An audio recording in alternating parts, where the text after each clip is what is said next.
we are back at Albany, Georgia, here at the Budweiser Ford USHRA Truck Pole Winter Nationals, and we are just about set for the two-wheel drive competition, and I mean a showpiece out on the floor right now. That is the Darth Invader. It's an 88 Chevy Astro van with Mike Slater at the wheel.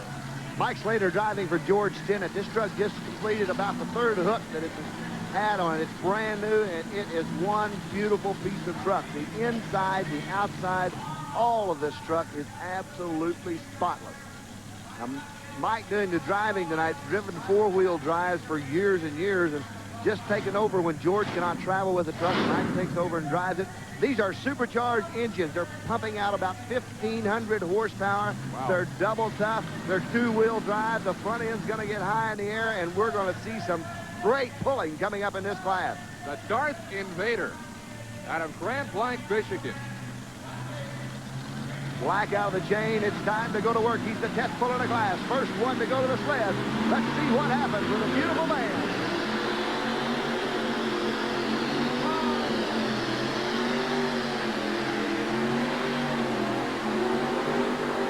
Up in the air and out of sight. Next stop, Atlanta.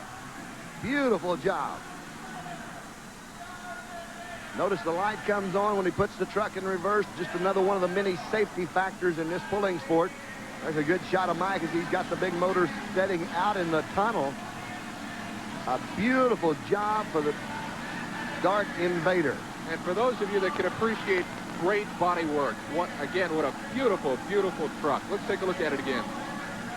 Mike wastes no time. Watch those rear tires come to life and the motor just breathing wide open. The throttle wide open, front end comes up. He's right down the center of the track.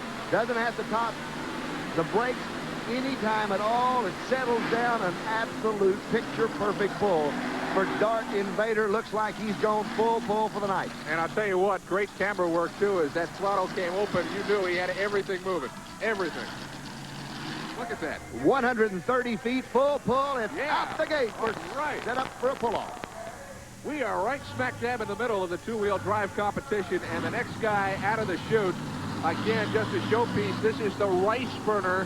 This is Bill Romsberg out of Alberton, PA, and as you can see, he's driving an 87 Toyota with a 526 under the hood. Not Toyota under the hood. Blown Chevrolet setting in this beautiful Rice Burner truck. Needs to take it out the gate. Here's a man that can. This truck came out of the shop and ran well. Started out running the truck with a Chrysler Hemi in it, and now converts over and runs the Chevrolet. Bill, very fine competitor, finished in the top 5 on the Circuit of Champions for 1987. He'd like to win it this year. Got an 87 Toyota cab and a Chevy engine, kind of like Hands Across the Sea, huh? It truly is. Now, he was really running good, has been running extremely well. Let's see if he can take it out. He has to do that. The big blower sitting there pumping air into the engine. This is an alcohol-injected motor. 12 to 1,500 horsepower, has the green flag, watches the pack come up, waits for the motor to hook.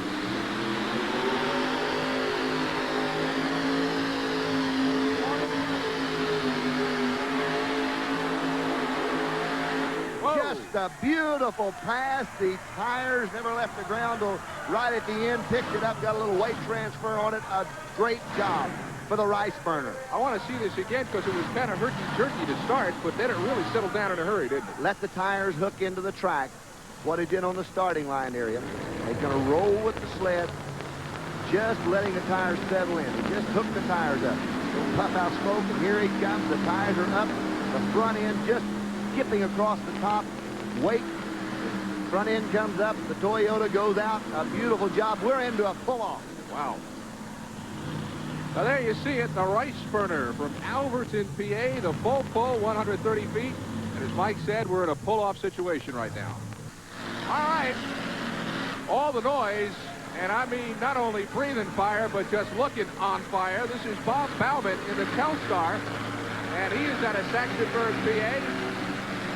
It's an 87 GMC, but it's got a few more doodads than that, doesn't it, Mike? It's a Jimmy, and there's a good shot, and look down the top of it. And you can see where they have split the back of the truck and widened it, making it set down over the tires. It's a lowrider version. Under the hood, a 575 cubic inch aluminum version of a Chevrolet. It's a Rodex, built by a gentleman named John Rodek out in California, as originally for boat racing, and found a home in this pull world, and they are one really tough piece of equipment. A fabulous paint job as Bob Bauman sets down to go to work. Bob and his beautiful wife, Pam, are in the busing business. They have a number of buses in Saxonburg. Now, for Bob to be in the running for the #1 money, he's got to go full, 130 foot to the mark.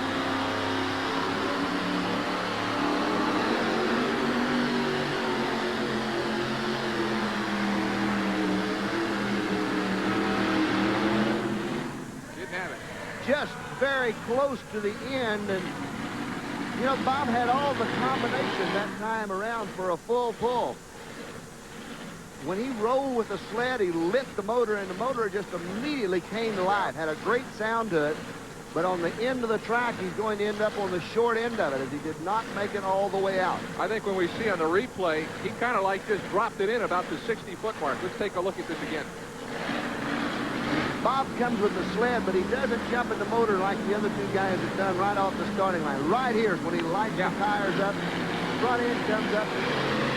Bob very well may have waited just a little bit too long. He's drifting hard to that left-hand line, and that could have also hurt him. And he may have touched the brakes to pull it around. What kind of pressure does it put on him, knowing that he has to go full pull? Is that more than just saying, I've got to go so far? Oh, you've always got it on your mind, and when you're wanting to get in that pull-off, you've come a long ways. You've really, you know, the pressure gets pretty good on these guys. Now we wait the measurement, and there you saw it.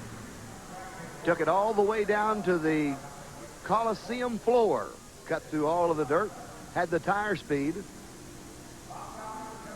And here it is, 126.5 for Bob Bauman. Not the full pull that he needed to get into the pull-off, but the Telstar tonight turns in a 126.5.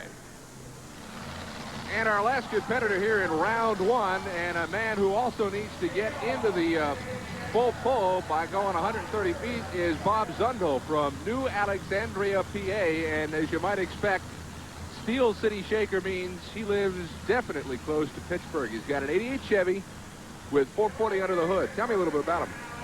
Bob Zundel runs a farm machinery repair shop in New Alexandria, Pennsylvania. That's when he's not on the road trying to compete all over the United States and Canada. I say trying because Bob told me recently that he sat for 16 hours in one spot on the road and couldn't go anywhere because of ice all over the track. Good view of the sled and good view of Bob Zundel.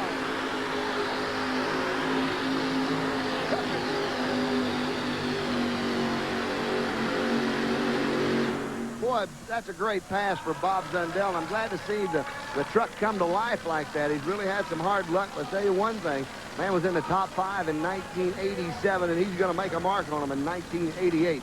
And for Bob Zundel and the Steel City Shaker, 123 flat, 123 feet evens. Now we go to the pull-off. Top 2 competitors tonight going to match wits again, and this is corner number 1. Mike Slater in the Darth Invader. He went full pull first tonight in his 88 Chevy Astrovan, and he's up against the rice burner, Bill Romsberg, out of Alberton, PA. All right, it's all on the line now, Mike. Darth Invader against the rice burner. Both had great success first time out. Both of the trucks are thunder trucks. I mean, they just build all the horsepower in the world. Right now, it's going to be a driver's situation. Evenly matched pair of trucks. I would say that neither one of these trucks has the advantage. Of course, you go to the pull-off in the same order that you pulled the sled the first time. But Darth Invader first, rice burner second. It's going to be very close. I would not pick a winner, but let's see what happens as he turns loose the brand new 1988 van out of Michigan. Green lights on the sled. He'll get green on the track. Here comes Mike.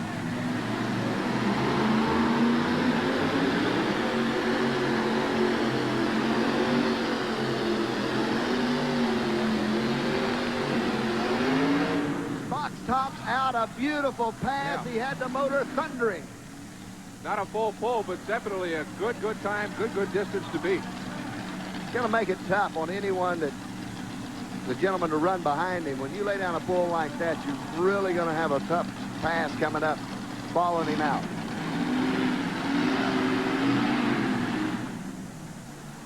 Here he comes again now. Let's take a look at this. Mike wastes no time in lowering the throttle, shoving the right hand forward, opening the butterflies up. The truck comes up in the air. This truck's got good balance on it. That's the way you want it to pad about 3 times as it goes down the track. The box is topped out on the sled, all the weight hanging down on it. The pressure's on him, but a beautiful job. Now it's the measurement time. 116 feet and 1 inch. Mike Slater at the wheel of the Darth Invader, and that is the distance that Bill Rosberg has to beat if he wants to win tonight.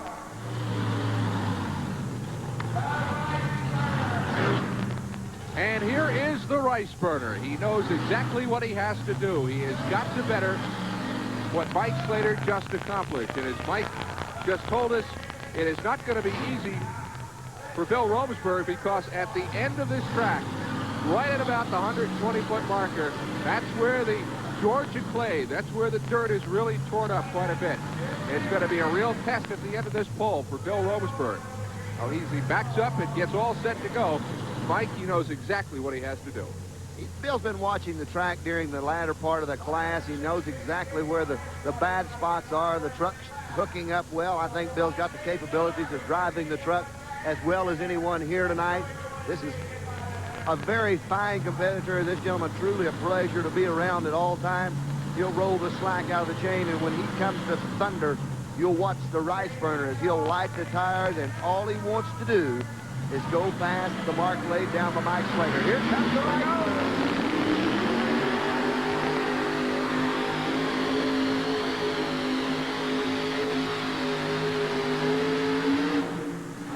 I don't know. That was going to be too close to call from our vantage point, but one thing about it, the rice burner really did a great job. He did fall off into the holes, but he only one tire did it. He had good traction. Now remember, 116 and a small amount is the mark that he needed to beat. I think he may have done it, but it's going to be up to our measuring crew. Ever so important measurement coming up between first and second. And you were exactly right, Mike. He broke down, or the traction stopped right where that track was worn out. Let's look at this again. Bill on the throttle early, and he had to be. He had to get all he could get early because the sled is a lot heavier than it was in the original part of the pull. The butterflies are wide open. Front end comes up. Now watch those rear tires. He's right in that area when that Slater came to a halt. The tires hit it, and down he goes. A beautiful job. He just really had a fine pass. All right, we're going to get the measurement right here live. We're not going to have to wait and get it tabulated. We're going to take a look at the actual measurement, and then the young lady who does all this is going to tell us firsthand. So the measuring crew out of Florida doing a whale of a job tonight. Jim Harris, the official with the United States Hot Rod Association, right there on this ever so important measurement. Here it is. 117.5 is, I believe, what she said. 117.7 and a half. Well, that's enough to put him into the #1 spot by a foot or so, and a beautiful job. Bill did a great job, drove the truck absolutely perfect. Of course, he drove it perfect. He won the class. A fine job, Bill Rosberg. The rice burner, and you know, there's a happy man. The crowd's very proud of him, and he should be. A beautiful truck, an outstanding job. Knew what he had to do, and he went out and did it.